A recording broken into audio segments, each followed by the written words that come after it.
ఈరోజు రేవంత్ రెడ్డి గారి ప్రభుత్వం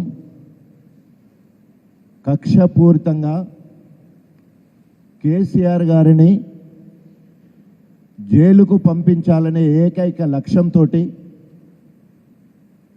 అక్టోబర్ 27వ తారీఖు దాదాపు 2023లో మేడిగడ్డలో 85 పిల్లర్లో 2 పిల్లర్లు కుంగిపోతే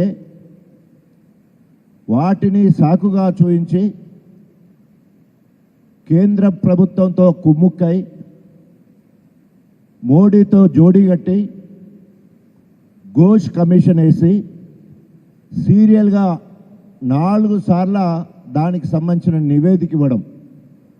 మొదటిసారి ఎమ్మెల్యేల ఎన్నిక ముందు తాత్కాలిక నివేదికని, ఎంపీ ఎన్నికల ముందు రెండో నివేదికని, అదేవిధంగా ఏప్రిల్ 27వ తారీఖు స్వర్ణోత్సవాల సందర్భంగా 3వ రిపోర్ట్ అని, ఇప్పుడు లోకల్ బాడీ ఎన్నికలకు వచ్చే వరకు 4వ రిపోర్ట్ అని 4 సీరియల్గా 4 కమిషన్ నివేదికలు ఇస్తే కొండందొవ్వి ఎలుకను పట్టినట్టు 665 పేజీల నివేదిక అయితే దాంట్లో వాళ్లకు అనుకూలంగా ఉన్న 60 పేజీలను మాత్రమే పరిగణలోకి తీసుకొని 605 పేజీలు మొత్తం కూడా కేసీఆర్ గారికి అనుకూలంగా ఉన్నాయి. 60 పేజీలు కాంగ్రెస్కి అనుకూలంగా ఉంటే 605 పేజీలు బీఆర్ఎస్ పార్టీ ప్రభుత్వం కేసీఆర్ గారికి అనుకూలంగా ఉన్నాయి కాబట్టి అవి బయటికి తీసుకురాలే. ఈరోజు అసెంబ్లీలో 665 పేజీలు నివేదిక మొత్తానికి మొత్తం ఇవ్వాలని చెప్పేసి బీఆర్ఎస్ పార్టీ పరంగా డిమాండ్ చేస్తూ ఉన్నాం. తప్పకుండా చీల్చి చెండాడతాం. కేసీఆర్ వస్తాడు, హరీష్ రావు గారు వస్తారు, కేటీ రామారావు గారితో పాటు మంత్రులందరూ కూడా పాల్గొంటారు, ఎమ్మెల్యేలు అందరూ కూడా పాల్గొంటారు. దానికి పూర్తి నివేదిక ఇవ్వాలని తెలియజేస్తున్నాం. అంతేకాకుండా క్యాబినెట్ సమావేశం పెట్టి ఆఖరికి ఏం చెప్తారు అంటే ఉమ్మిడాటి దగ్గర పెట్టాల్సింది మేడిగడ్డ దగ్గర పెట్టిల్లని. దానికి క్లియర్గా హరీష్ రావు గారు చెప్పిండు. అక్కడ సిడబ్ల్యూసి ఒప్పుకోలేదు, మహారాష్ట్ర 152 మీటర్లకు ఒప్పుకోలేదు. అక్కడ అడవి ప్రాంతం అంతా మునిగే పరిస్థితి ఉంది కాబట్టి అక్కడ వన్య పరిరక్షణ నిర్వీర్యం అయిపోద్ది కాబట్టి దానికి పర్మిషన్ ఇవ్వలేదు. సిడబ్ల్యూసి మొత్తం కలిసి 7 సంవత్సరాల కాలంలో ఒక్క పర్మిషన్ కూడా ఇవ్వలేదు, ఒక్క పర్మిషన్ కూడా రాలేదు. కానీ కేసీఆర్ గారు ఎప్పుడైతే నిపుణులు అంటే రిటైర్డ్ ఇంజనీర్లు, అదేవిధంగా cabinet sub committee, assembly, governor అందరూ కలిసి మరి నిపుణుల కమిటీ ఇచ్చిన రిపోర్టు ఎక్కడైతే మేడిగడ్డ నుండి డైరెక్ట్గా మిడ్ మ్యానేర్కు నీళ్లు తీసుకుపోకూడదు అనే దాన్ని పట్టుకున్నారే తప్ప మిడ్ మ్యానేర్కు నీళ్లు పోవాలంటే వయా అన్నారం సుందిళ్ళ ద్వారా ఎల్లంపల్లి ప్రాజెక్టుకు నీళ్లు పోయి అక్కడి నుంచి వెళ్ళి మిడ్ మ్యానేర్కు పోవాలని వారు నివేదిక ఇవ్వడం జరిగింది. దానికి అనుగుణంగానే అనేక మార్లు 2 సార్ల క్యాబినెట్లో, అసెంబ్లీ నిండు సభలో కేసీఆర్ గారు మొట్టమొదటిసారిగా భారతదేశ చరిత్రలో పవర్ పాయింట్ ప్రజెంటేషన్ చేసి మరి అందరి చేత, అన్ని పార్టీల చేత ఆమోదం పొందడం జరిగింది. ఆనాడు ఉత్తమ్ కుమార్ రెడ్డి మాత్రం మేము ప్రిపేర్ కాలేదని బయటికి వెళ్ళడం జరిగింది. సో ఆ రకంగా నిపుణులు ఆమోదించిన ఆ స్థలంలో మేడిగడ్డలోనే ప్రాజెక్టు కట్టడం జరిగింది. తుమ్మిడిహట్టిలో ఎలాంటి కట్టడానికి అవకాశం లేదని కూడా చెప్పడం జరిగింది. కాబట్టి ఈ రకంగా నిపుణులందరూ ఇచ్చిన నివేదిక ప్రకారం కార్యక్రమం ఏర్పాటు చేసి ఈరోజు కాళేశ్వరం అంటే ఓన్లీ మేడిగడ్డ అన్నట్టే. కాళేశ్వరము కూలేశ్వరంగా 2 పిల్లర్లు కుంగిపోతున్నాయి. ఎక్కడన్నా ఓ మోటార్ ఖరాబ్ అయితే, ఇప్పటికి కూడా అనేక మోటార్లు ఖరాబ్ అయితే రిపేర్ చేసుకుంటారు, విత్ ఇన్ నో టైంలో రిపేర్ చేసుకుంటే అయిపోద్ది. దాదాపు మరి 2.5 సంవత్సరాలు అయిపోతే ఇప్పటి వరకు కనీసము కుంగిపోయిన పిల్లల్ని ఎప్పుడో రిపోర్ట్ చేయాల్సి ఉండేది. కానీ అది ఒక ఫెయిల్యూర్ ప్రాజెక్టుగా చూపించాలనే ఉద్దేశంతో ఆంధ్రకు బనక చెర్లకు నీళ్లు దోసిపెట్టాలనే ఉద్దేశంతో, అదేవిధంగా గురుదక్షిణ చెల్లించాలనే ఉద్దేశంతో రేవంత్ రెడ్డి దాదాపు ఈ సంవత్సరం ఇప్పటి వరకు దాదాపు 30 లక్షల క్యూసెక్ల నీటిని సముద్రంకి మరి కిందికి వదిలేయడం జరిగింది ఇప్పటి వరకు.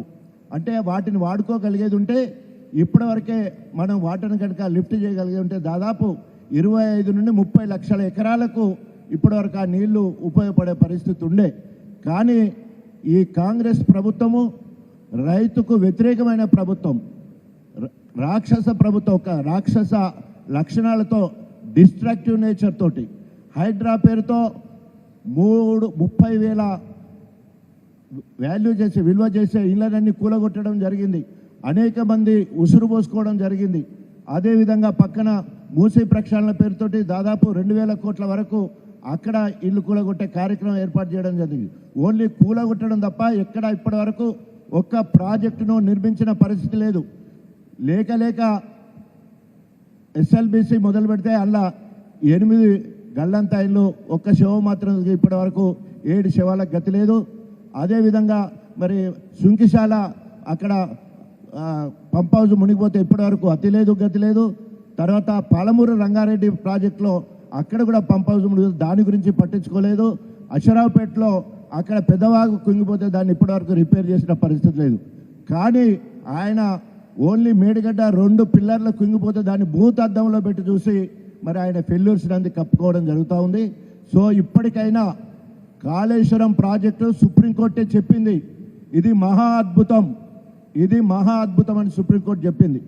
1 సంవత్సర కాలంలో 11 కేంద్ర ప్రభుత్వ అనుమతులతోటి మొదలుపెట్టిన ఏకైక ప్రాజెక్టు కాళేశ్వరం ప్రాజెక్టు. అనేక భారతదేశంలో ఉన్న సిడబ్ల్యూస్లో ఉన్న అనేక నిపుణులు ఇది అద్భుతమైన ప్రాజెక్ట్ అని కితాబు ఇవ్వడం జరిగింది. సో ఆ రకంగా మరి 3 ముఖ్యమంత్రుల చేత ఆ ప్రాజెక్టును కూడా ఇనాగ్రేట్ చేయడం జరిగింది. ఈరోజు కాళేశ్వరం ప్రాజెక్టు వరప్రదాయిని తెలంగాణ మొత్తానికి దాదాపు 15 రిజర్వాయర్లతోటి, అదేవిధంగా మరి పంప్ హౌస్లు అయితే 21 పంప్ హౌస్లతోటి దాదాపు 207 కిలోమీటర్ల టన్నలు, 1503 కిలోమీటర్ల గ్రావిటీ కెనాల్ తోటి ప్రపంచంలో అద్భుతంగా 15 రిజర్వాయర్లు ఈరోజు గొప్పగా తెలంగాణ ప్రాంతం అంతా 22 జిల్లాలలో మరి సాగునీటి అందించే కార్యక్రమం, భారతదేశానికి అన్నపూర్ణగా ఉండే కార్యక్రమం ఆ రకంగా ముందుకెళ్తా ఉన్నది. ఒక పక్క కాళేశ్వరం అట్లయితే ఈరోజు దాదాపు 90% పనులు పూర్తి చేసుకొని దేవాదుల మొన్న వేసంగిలో పంటలు ఎండిపోతున్నాయని చెప్పేసి ధర్నాలు చేస్తే, రాస్తారోకో చేస్తే ఆగ మేఘాల మీద ఉత్తమ్ కుమార్ రెడ్డి, కడియం శ్రీహరి మరి ఆగ మేఘాల మీద దేవన్నపేటలో ఉన్న 3rd ఫేజ్లో 6th ప్యాకేజ్ అంటే దాదాపు 207 కిలోమీటర్ల దూరం ఉన్న మొత్తం కూడా దేవాదుల నుండి ఇక్కడ వరకు టన్నలు దాదాపు 70 కిలోమీటర్లు రామప్ప నుంచి వెళ్ళి మన దేవన్నపేటకు అది పూర్తయిపోయింది. సర్జిపూల్లో నీళ్ళు వచ్చి ఉన్నాయి. 30,000 మెగావాట్స్ సంబంధించిన విద్యుత్ మోటార్లు సిద్ధంగా ఉన్నాయి. అన్ని రకాలు ఉండేదంటే మొదటి రోజు వచ్చిళ్ళు తుస్సుమన్నారు, 2 వచ్చిళ్ళు మోటార్లు ఆన్ కాలే. మళ్ళొకసారి చెప్పకుండా ఆన్ చేద్దామని మళ్ళీ వస్తే ఆన్ చేయగానే పైపులు లీక్ అయిపోయినాయి. గతము 3 నెలల ముచ్చటైపోయింది. ఇప్పటివరకు మళ్ళా దాని ఊసు లేదు, ఇప్పటివరకు పని లేదు, ఇప్పటివరకు దాని గురించి పట్టించుకునే నాదులు లేడు. మా గండరామనారెడ్డి గారు చెప్పినట్టు అసలు దేవాదుల మొత్తము ప్రత్యేకంగా దాదాపు 6,41,000 ఎకరాలకు నీళ్ళు అందివ్వడానికి దాదాపు ఇప్పటికి 40% నీళ్లు మాత్రమే వస్తున్నాయి. 60% నీళ్లు 3rd ఫేజ్ ఆ టన్నెల్ ద్వారానే నీళ్ళు వచ్చే కార్యక్రమం ఉంటుంది. 6 మరి పైపుల ద్వారా ధర్మసారిలో పడవలసి ఉంటే ఇప్పటి వరకు ఒక్క చుక్క రాని పరిస్థితి. ఒక రకమైన ఇప్పటివరకు ఒక ప్రణాళిక లేదు కాబట్టి ఎక్కడ కూడా నీళ్ళు ఇప్పుతలేరు.